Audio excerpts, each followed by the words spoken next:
Hello and welcome to another edition of TechRadar Talks. I'm Mark Chaxfield and this is Hugh Langley. We are a bit bleary-eyed today because we had a late night talking about WWDC. So it happened yesterday. So much stuff. Jesus Christ, What there's happened? a lot of stuff. What happened? So we had iOS 9, obviously. Yep. OS El Capitan, which El is Capitan, an odd name for the new. Yeah, well, it's from Yosemite to El Capitan. Exactly. We had Apple Music, which we were expecting. Yep. Their kind of Spotify music streaming rival. What else do we have? I think there was something else. What, Apple Watch OS? Of course, we had OS WatchOS 2, which will be coming later in the year. Some cool stuff there, which actually makes like the watch might be quite useful. Looks like it should have been the watch that they should have released first. Yeah, absolutely. There's a lot of features there that I think will make for better apps, better third-party apps, giving developers more power. That's the first time I got a little bit excited about the Apple Watch. Yeah, and some nice, even things just like the watch faces look nice. Just it feels like Apple's putting a bit more love into it, and I think that's good. That's exciting. But the big thing is Apple Music. Apple Music was the kind of headline of the show. I mean, personally, I'm not. I mean, I think that a lot of streaming services would be kind of breathing a sigh of relief in many ways. Well, I think Spotify, Daniel Ek did. He did. He tweeted okay. Yeah, and then quickly deleted it. But it kind of shows where he's thinking that, is this not the Spotify killer that everyone was talking about? Now, we both use Spotify, and we've used Tidal as well. I was slightly unimpressed with what was launched. I think they're trying to rebrand internet radio as their Beats One service, saying this. What I found quite strange is they said it was the first 24-hour live radio service. Global radio service. So, I mean, I don't know if that's... I don't care. I don't think it's a big deal. No.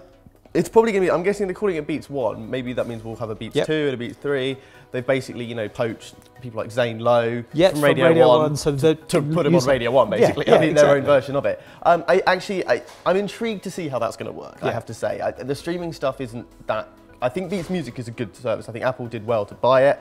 I think, I'm sure it will be good.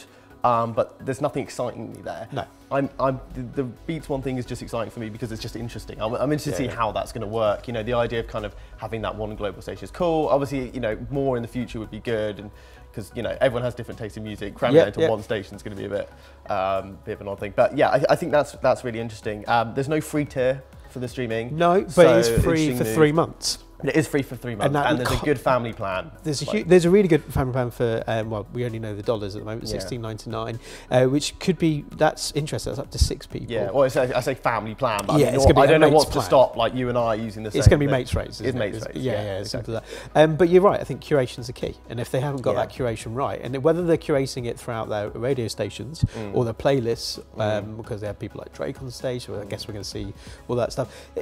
The interesting part is they've got all those music videos, but then Spotify are doing the music videos. So they're trying to do everything in this one place. Yeah. Make it into a social network as well, basically bringing back ping. Yeah. Is it going to work? I don't know. Importantly as well, they're trying to appeal to the smaller artists. There was a couple of comments that kind of suggest Apple's trying to go in where people criticise Spotify for being bad for new artists, and Apple's like, well, with Connect you can you can really reach your audience, and I think that's what they're going for. My worry is, will we see labels pulling their stuff from Spotify and other services for exclusivity deals with Apple? Exactly, which is ridiculous. If that happens, it's ridiculous. The whole thing, everybody should have the same.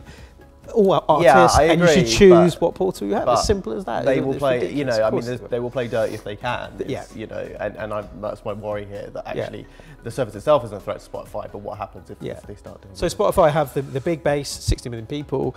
Tidal has high-res audio, which Apple didn't actually do anything about, which was a rumor, but didn't happen. So Apple's big USP is Beats One. Yeah. Will it be a success? Do you think Beats One will beat Spotify and Tidal? Let us know in the comments below.